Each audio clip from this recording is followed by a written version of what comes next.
Oh my god, that sounds so gay. Hi there, this is Ryan from Now Gamer, and these are the new maps for the Uprising DLC that's just been released for Black Ops 2. I should say before you start watching that this will actually be the first time that I played through each of the maps in question, which is why if you catch me gawping about at what's happening and not being very good, well, that's part of the reason why. The other reason why is I'm just not that good at Call of Duty. So hopefully just from watching me play, you'll see the maps and you'll kind of get a feel for what they're like just from looking at the maps themselves rather than anything to do with gameplay, because I am absolutely shit at Call of Duty, as you will see. If you do want to leave any YouTube comments as to my loadout, advice, whatever, apart from don't suck and shoot the people who move and stop gawping at things, that's fine. But yeah, these are the new maps of Call of Duty. The first one is Encore, which is coming up now. I thought when I first played it, it would actually be kind of a sniping map, because you'll see there's a window area that leads out onto the opening of the stadium, but having played it a few times, it doesn't really play out that way. Everyone just kind of groups around the outside of the main area, as you will see. So yeah, this is the first map, Encore, and it's pretty good.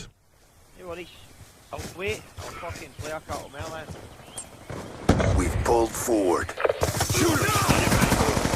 Get fucking tiles, man. Fuck that. Shoot How her am I down. getting blown up by? Stand by. Reload.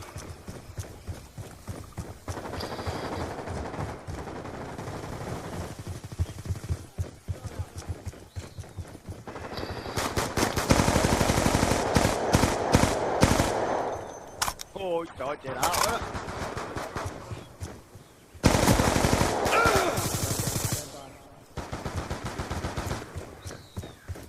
UAV inbound. Sticky going up. Want to get paid? Move it. Now move. Gun down. Stand by.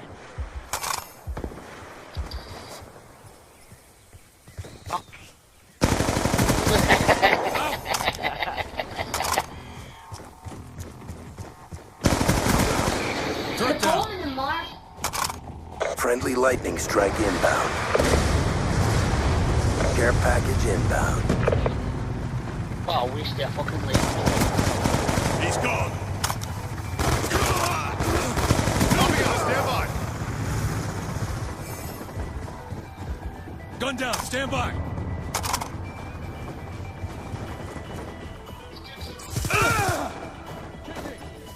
Friendly orbital VSAT online.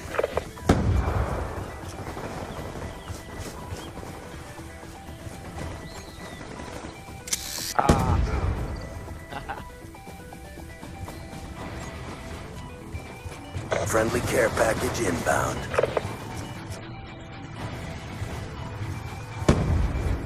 Enemy with weapons. Another kill.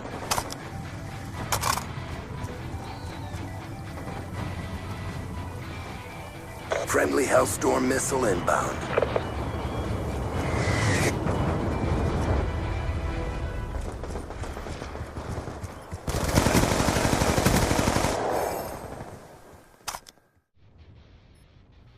This map's Magma. It's supposedly a Japanese town after a volcano eruption's taken place, which is why you'll have lava around the outside.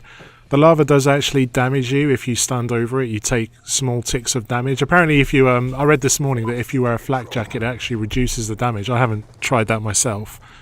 But it's kind of, even though it's supposed to add a new hazard to it, it's kind of the same way that if you have an instant death drop or whatever, it's just kind of a no-go area. No one really uses it in a tactical way. It's just a cool element. I know Treyarch was talking about making this map more interactive with having the lava flow through the town. That was needlessly difficult to say. But that doesn't really take place in this map. The lava just kind of stays where it is, and it's just a hazard. Apart from that, again, it's a pretty good map. You've got three main areas that go through the middle, and that's where the action tends to bunch up. Yeah, decent map. It's a shame that the lava isn't interactive, but them's the breaks. It's just another hazard, and it is a cool map. It does look awesome.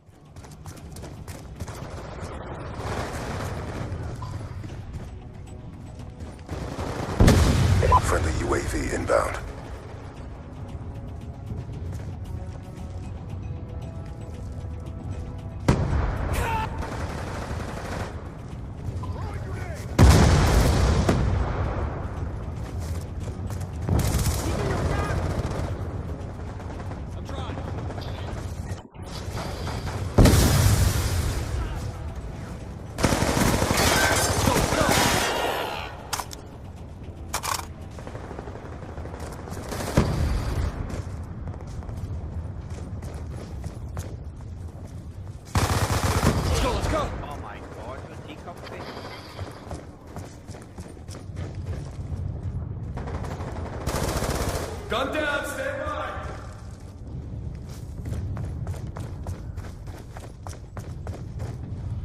Mate, kick about here. Whoa!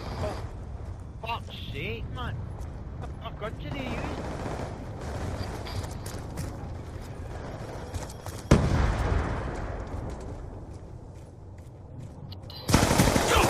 Friendly lightning strike inbound.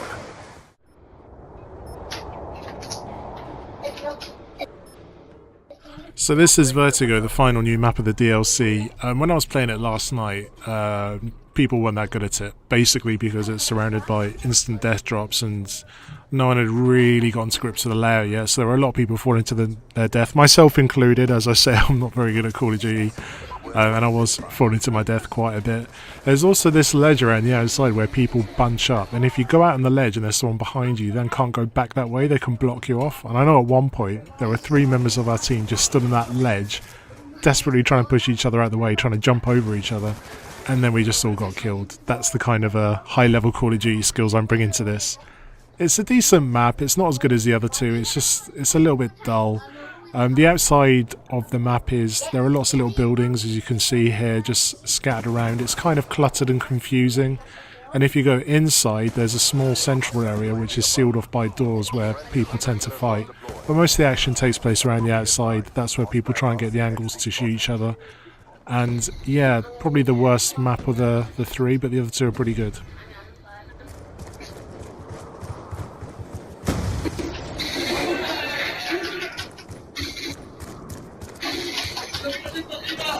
We've lost control.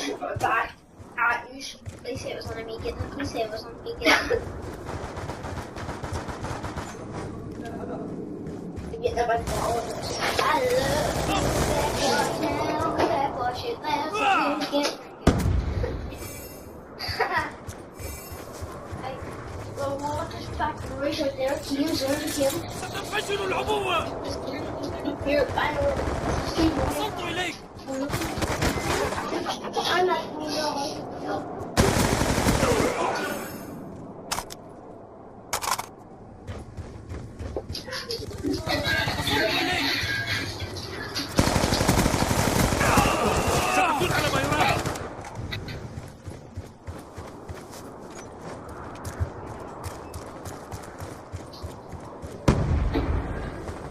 We've pulled forward.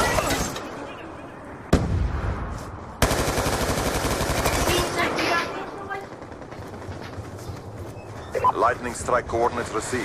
Inbound.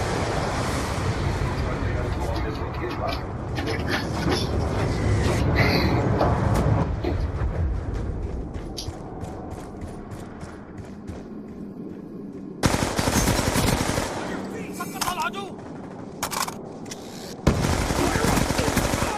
سقط العدو. Deathmatch. Alright, get out there. And this is Studio, which is a remake of Firing Range from Black Ops, and I got absolutely battered on this map. Thing about this map is obviously people who play Call of Duty a lot, they know it quite well. So yeah, I was just getting absolutely battered from every single angle. It is actually a pretty cool map though. There are lots of different themes throughout. There's a little Jurassic Park bit, there's a green screen bit, there's the UFO bit you can see, so Camelot. And it is cool just to walk around, go up at the different areas and see the different movie themes they've come up with.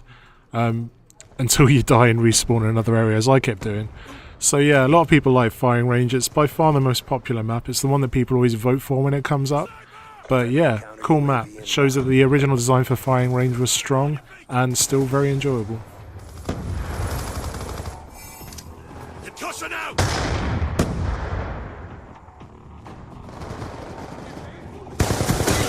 Shot him out!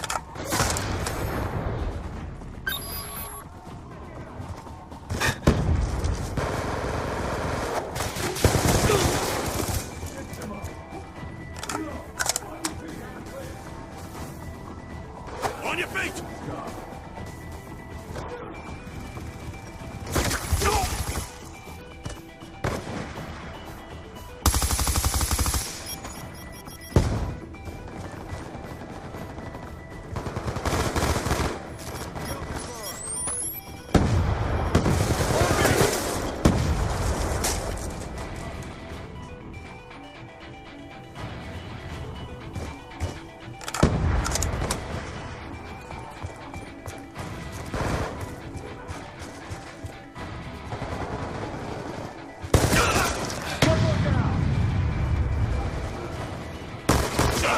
Kill confirmed.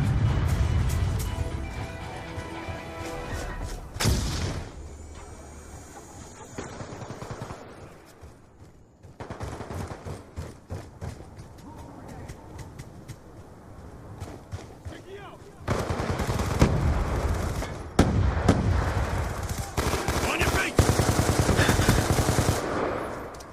Frag out.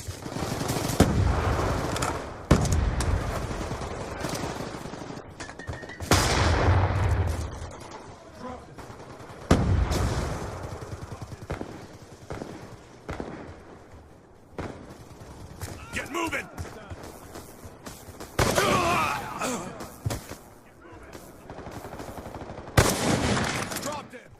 And this is Mob of the Dead, the new Zombies map.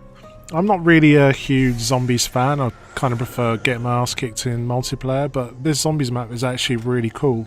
One thing they've added that makes it a bit different is when you die you go into Afterlife, which is you control a ghost, you can shock other zombies, and then you have to find your own body and revive it. That's going to sound kind of rubbish, but it actually does work out pretty well when you play the game itself, because they've designed this around that. There are lots of electrical panels you have to shock to try and unlock other parts of the prison. And yeah, I mean, the first thing I thought when I played it was that the Afterlife thing would make it far too easy, because if you die and you're a ghost and you can kill the zombies and come back to your own body, then where's the challenge in that? But you can only do it once per wave, and I think around wave 15's when it starts to get really difficult. You get bigger zombies coming in, and there are so many zombies, it's ridiculous. Because this is the first time I played it as well, and I think the other guys as well, they weren't that familiar with the map. We didn't really know where the weapons were, so we were trying to fend them off with the Olympia shotgun and the pistols, and it didn't really work out too well.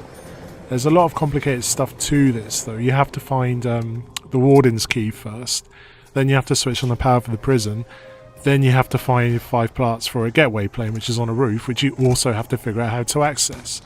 So there's a lot of different weird elements to learn. It is cool though, because it means that you have to work with your teammates, especially to get some of the parts of the plane. There's one part in particular on the docks, I think it's the propane tanks, where you can't actually do it by yourself, you do need a second player with you. So it's cool that you have to cooperate in that way. I've skipped ahead here to show some other areas of Mob of the Dead, because I did actually abandon my teammates at one point, like the great teammate I am, just because I wanted to explore and see what else was in the prison. So this is kind of the showers area where there are corpses hanging. You also have, as I said, the docks, an infirmary, cafeteria, the warden's office, etc, etc. But it's not just sealed off by points. As I said, it's about figuring out how to open these areas when you're in Aftershock, and you can use your electrical attacks to open things up. So it's kind of cool. It's like there's a puzzle element in there as well. It's not just about accruing as many points as possible to open places up.